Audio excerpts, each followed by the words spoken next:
Bērnībā viss ir vienkārši. Tu pavadi laiku ar draugiem, dari to, kas tev patīk, un esi laimīgs. No tā, kādus lēmumus tu pieņemsi, būs atkarīga tava nākotne. Daudziem ir bail kļūdīties, un daudz izvēlas jau iestaigātus ceļus. Bet vai tie būs tie īstie?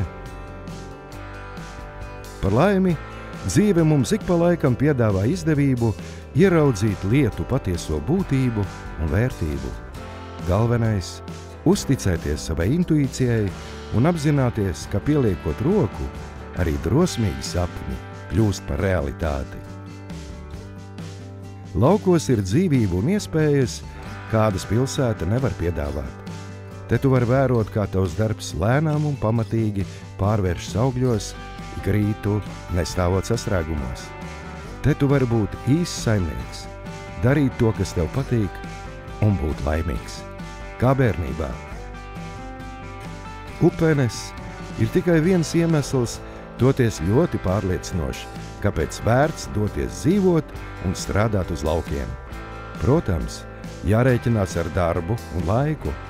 Toties, kas par gandarījumu būs pirmā raža, uz kuri jau gaidīs pasūtītāji. Tāpat kā prieks un īsta draudzība, arī upene ir vērtība, kuras potenciāli cilvēki arvien vairāk novērtē. Un ne tikai Latvijā. Varbūt tā ir dzīve, par kādu esi sapņojis.